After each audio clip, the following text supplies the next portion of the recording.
Hello दोस्तों, नमस्कार। आप लोगों का मेरे चैनल में स्वागत है। मैं आज आप लोग को बताने वाला हूं कि अगर आप जो है इनकम सर्टिफिकेट अप्लाई करना चाहते हैं स्कॉलरशिप के लिए या अदर किसी के लिए इनकम सर्टिफिकेट या आय प्रमाण पत्र बनवाना चाहते हैं तो आप घर बैठे बहुत ही आसान तरीके से बना सकते हैं। ना ही आपको साइबर कैफ़े की जाने की आवश्यकता है, ना ही ईडीएसटी की आवश्यकता है। आप अगर उत्तर प्रदेश से बिलोंग करते हैं तो आप जो है उत्तर प्रदेश के सिटीजन सेवा पोर्टल का लाभ ले सकते हैं।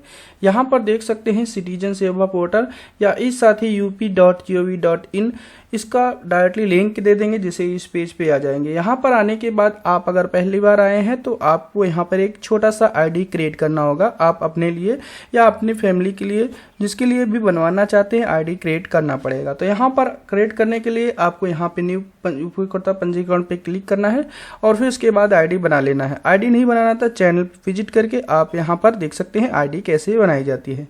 तो यहाँ पर आने के बाद आपको जो भी आपके पास आईडी है वो आईडी डालेंगे। फिर उसके बाद यहाँ पे पासवर्ड फिल करेंगे और यहाँ पे जो भी कैप्चर्स है आपको कैप्चर्स फिल करना है। दोस्तों हम बता दें बहुत सारे कैंडिडेट ऐसे हैं आईडी नहीं बना पा रहे हैं तो इसलिए उनको प्रॉब्लम आ रही है। तो हमने आईडी किस तरीके से बनाया है प्रॉपर आपको समझा रखा है, आप वीडियो में देख सकते हैं। तो यहाँ पर आपको सबमिट पे क्लिक करना है।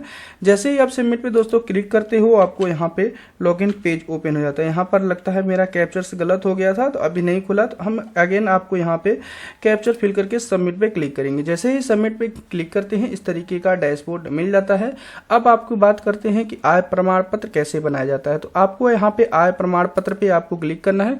जैसे ही आय प्रमाण पत्र पे क्लिक करेंगे इस तरीके का डैशबोर्ड ओपन हो जाएगा। यहाँ बताया जाता है आय प्रमाण पत्र सेवा हेतु आवेदन ई-केवाईसी के अकॉर्डिंग सत्यापन की जाएगी। ई-केवाईसी के अकॉर्डिंग जो भी आप इस समय जान ही रहे हैं, यूपी में जितने कास्ट सर्टिफिकेट और डोमिसाइल सर्टिफिकेट और यहाँ पे इनकम सर्टिफिकेट बनाए जा रहे हैं वो आपको ई-केवाईसी के अकॉर्डिंग बनाई जा रही है।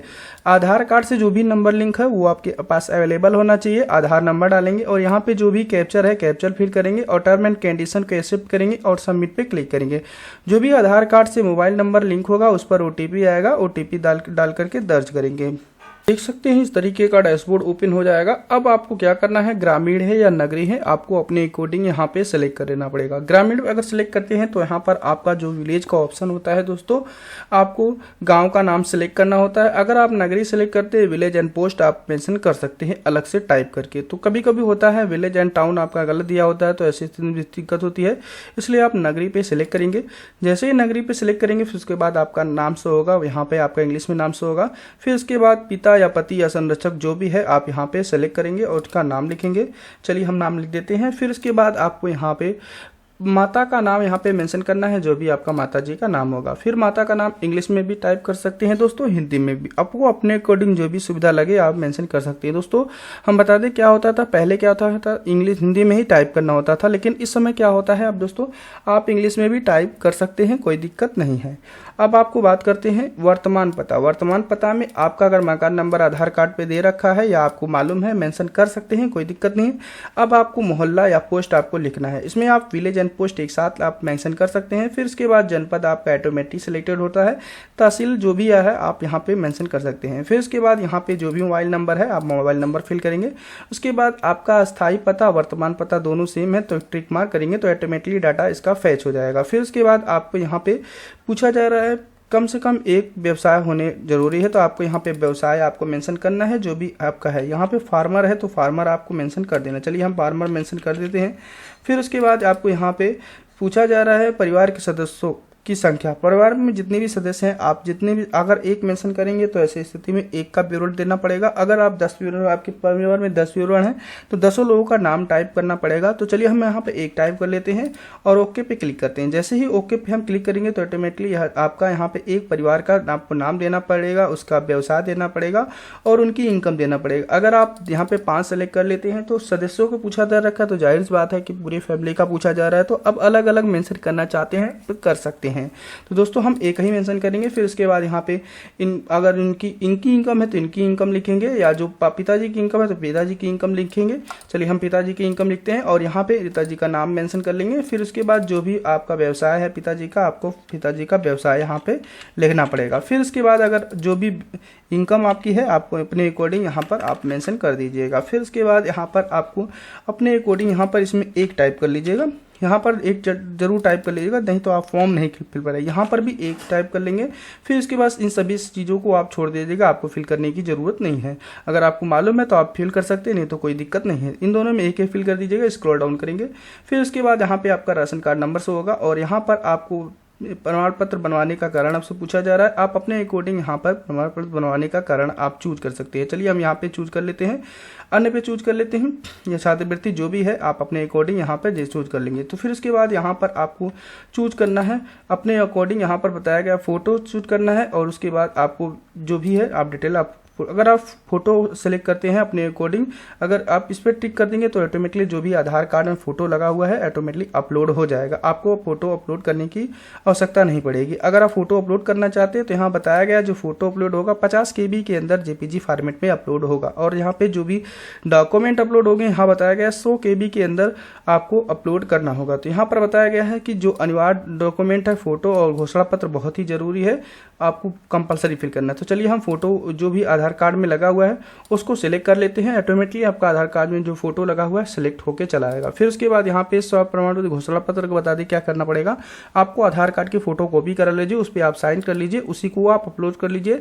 यह स्व प्रमाण पत्र घोषणा पत्र आपका माना जाता है। तो आपको यहाँ पे ब्राउज पे क्लिक करना है, जो भी डॉक्यूमेंट है आपको यहाँ पे सिलेक्ट करना है और अपलोड पे क्लिक कर देना है। जैसे ही अपलोड पे क्लिक करेंगे आपका डॉक्यूमेंट अपलोड हो जाएगा, यहाँ पे शो हो जाएगा। फिर उसके बाद आपको अपने अकॉर्डिंग और भी कोई डॉक्यूमेंट अपलोड करना चाहते हैं तो अन्य पे क्लिक करके उसका नाम यहाँ पे ऐड कर देंगे और उसके बाद अपलोड पे क्लिक करेंगे। कम से कम आपको 2 डॉक्यूमेंट अपलोड कर लेना चाहिए, क्योंकि कभी कभी होता है एक डॉक्यूमेंट से जो आपका यहाँ पे जांच होती है वो पूरा नहीं हो पाती है तो आपको कैंसिल भी कर दिया जाता है। तो यहाँ पर दूसरा डॉक्यूमेंट जैसे परिवार नकल हो गया या और भी कोई डॉक्यूमेंट हो गया, गवर्नमेंट से रिलेटेड जो भी कोई भी डॉक्यूमेंट है आप अपलोड कर सकते हैं। फिर उसके बाद यहाँ पे दर्ज करे पे आप क्लिक करेंगे। दर्ज करें जैसे ही क्लिक करेंगे तो आपका यह डिटेल जो है दर्ज हो जाएगा। अब यहाँ पे देख सकते हैं आपके अपने अकॉर्डिंग जो भी डिटेल है आप दर्ज हो चुकी है। सेवा शुल्क भुगतान करने पे क्लिक करना पड़ेगा और उसके बाद यहाँ पे एप्लीकेशन नंबर शो होगा, उसके बाद सबमिट पे आप क्लिक करेंगे। सबमिट पे जैसे ही क्लिक करेंगे यहाँ पे प्रोसीड विद पेमेंट पे ऑप्शन आ जाता है, इस पर क्लिक करेंगे। उसके बाद यहाँ पर बहुत सारा ऑप्शन आया जिसके मेथड से आप पेमेंट कर सकते हैं।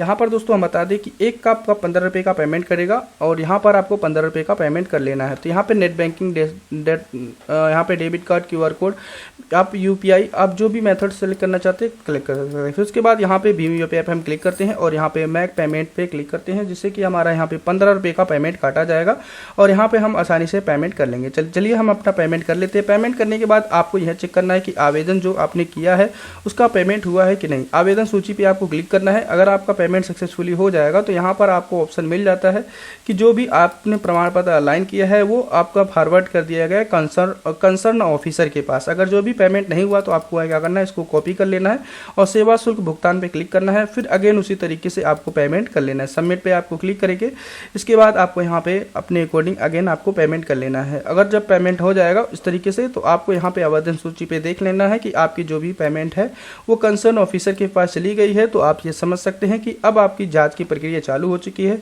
जैसे ही जाँच आपका कंप्लीट होगा लगभग 3 से 4 दिन के अंदर आपको यहाँ पर आपको मिल जाता है और यहाँ पे आप आसानी से डाउनलोड करने के लिए यहाँ पर आप देख सकते हैं निस्तारित आवेदन पे क्लिक करेंगे। फिर उसके बाद यहाँ पे बहुत सारा ऑप्शन मिलता है, आप अपने अकॉर्डिंग यहाँ पे डाउनलोड कर सकते हैं। दोस्तों अगर स्टेटस चेक करना चाहते हैं तो आपको क्या करना पड़ेगा, इस पेज पे आ जाएंगे। यहाँ पर आप या तो यहाँ पे सिटीजन लॉगिन इस पोर्टल पे अगर हम चले जाते हैं, यहाँ पे आने के बाद ट्रैकिंग स्टेटस का ऑप्शन मिलता है, इस पर आपको क्लिक करना है। जो भी एप्लीकेशन नंबर था वो फिल करेंगे और सर्च पे क्लिक करेंगे, जिससे कि आप स्टेटस आसानी से देख सकते हैं कि आपका स्टेटस क्या है, अभी कहाँ तक का कंप्लीट विवरण हुआ है, वेरिफिकेशन हुआ है। जिससे कि आपका जब वेरिफिकेशन हो जाएगा ऑटोमेटिकली 1 हफ्ते के अंदर आपके जो भी आईडी है उस पर भेज दिया, जिससे कि आप आईडी अलग। एक चीज़ और दोस्तों बताया, जिस आईडी से आपकी बनी होती है उसी आईडी से डाउनलोड होगा। ये नहीं कि आपकी किसी भी आईडी से आपकी बनी हो दूसरे से आईडी से डाउनलोड नहीं दोस्तों, उसी आईडी में आपकी भेजी जाती है, उसी आईडी से आपको डाउनलोड करने की आवश्यकता होती है।